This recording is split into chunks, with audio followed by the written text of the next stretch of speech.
Assalamualaikum warahmatullahi wabarakatuh.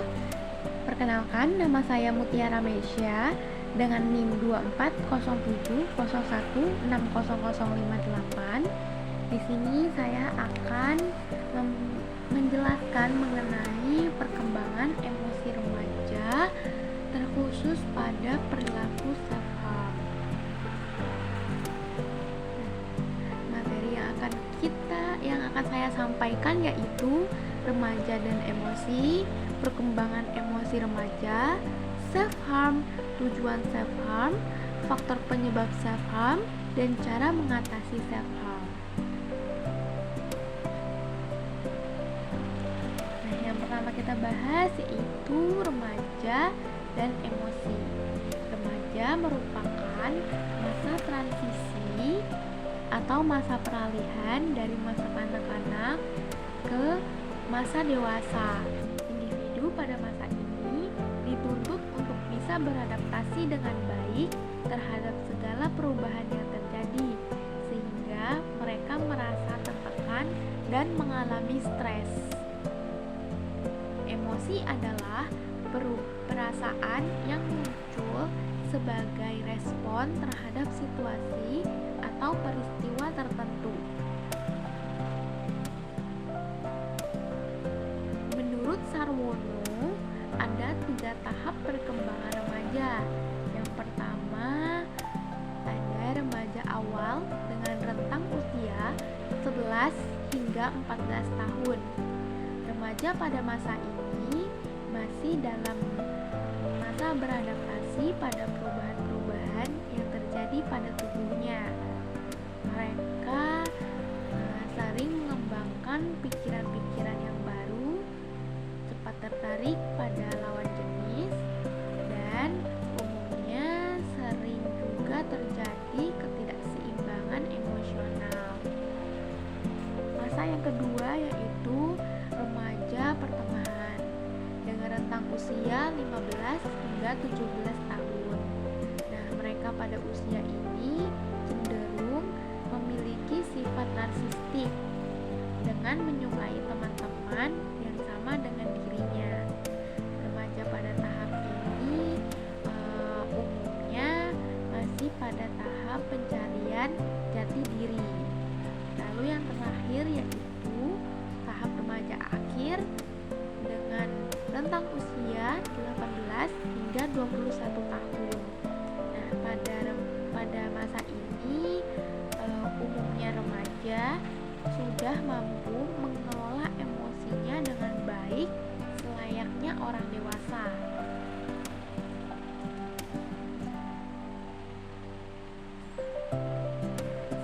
Lalu ada self harm, di mana self harm ini merupakan perilaku melukai diri sendiri yang dilakukan untuk mengatasi tekanan emosional atau rasa sakit secara emosional dengan cara menyakiti dan merugikan diri sendiri tanpa bermaksud untuk melakukan bunuh diri.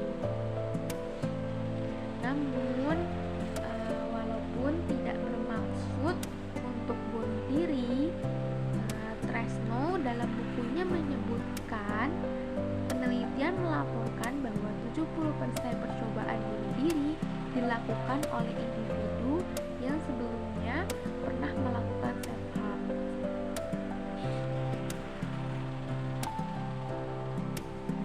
Jadi, kenapa sih remaja-remaja itu biasanya melakukan self harm? Remaja yang tidak mampu mengatasi masalahnya sendiri itu cenderung mengalami tekanan emosional yang cukup berat. Nah, hal inilah yang bisa jadi pemicu munculnya emosi negatif seperti marah, sedih, ataupun frustasi. Kalau emosi ini tidak bisa dikendalikan, mereka bisa mendorong melakukan hal-hal yang merugikan diri sendiri. Misalnya, menyakiti diri, memakai narkoba, atau terlibat dalam perilaku menyimpang lainnya.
bisa terjadi karena sifat bawaan mereka.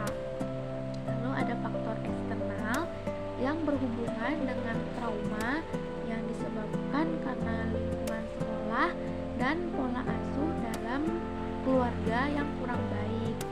Kemudian ada rasa bersalah. Nah, rasa bersalah ini tuh karena rasa bersalah ini remaja cenderung melukai dirinya sendiri sebagai bentuk hukuman pada dirinya. Jadi, bagaimana sih cara mengatasi self-harm? Yang pertama, kita bisa mengenali pemicu dan pola self-harm.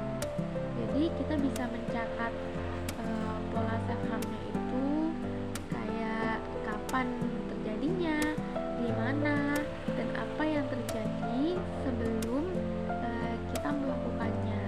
Hal ini berguna untuk menumbuhkan kesadaran diri sehingga seseorang lebih sadar terhadap emosi dan reaksi tubuhnya. Jadi, orang tersebut bisa merespon dengan cara yang lebih sehat. Yang kedua yaitu menggunakan strategi coping yang lebih sehat. Contohnya seperti bermain musik, menulis, dan juga menggambar sebagai bentuk penyaluran emosi. Lalu yang ketiga, mencari dukungan sosial. Nah, kita bisa mencari teman yang dapat dipercaya untuk kita menyalurkan masalah-masalah kita. Jadi kita bisa curhat ke teman tersebut. Lalu jika ketiga hal ini sudah kita lakukan tapi masalahnya masih belum bisa teratasi, nah teman-teman disarankan untuk mencari bantuan profesional seperti psikolog ataupun psikiater. Lalu di sini ada Unity of Science. Nah, di sini saya mengambil dalam Quran surat An-Nisa ayat 29 yang berbunyi A'udzu billahi minasyaitonir rajim. Bismillahirrahmanirrahim. Ya ayyuhalladzina amanu la ta'kulu amwalakum bainakum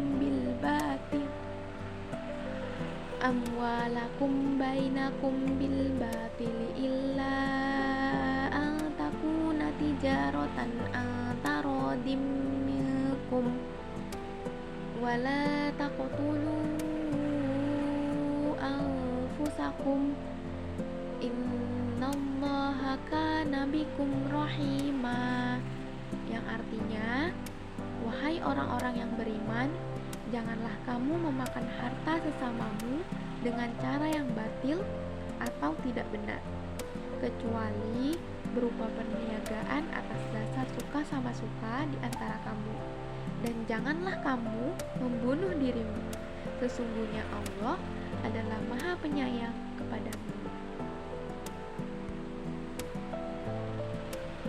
Jadi kesimpulannya, self-harm ini ternyata lebih banyak dilakukan oleh remaja karena masa remaja merupakan masa yang penuh konflik sehingga rentan untuk melakukan self-harm. Faktor-faktor yang menjadi pengaruh dari self-harm yaitu kesepian, kesulitan dalam menghadapi masalah, emotion fokus coping yang salah, faktor internal dan eksternal, serta pola komunikasi dengan orang tua yang kurang. Nah, ini merupakan kata-kata di akhir presentasi ini ya. Setiap hari adalah kesempatan baru untuk mencintai dirimu sendiri lebih baik dari kemarin. Biarkan luka menjadi pelajaran, bukan alasan untuk menyerah. Kamu berhak untuk sembuh dan berhak untuk bahagia. Sekian dari saya, kurang lebihnya mohon maaf. Wassalamualaikum warahmatullahi wabarakatuh.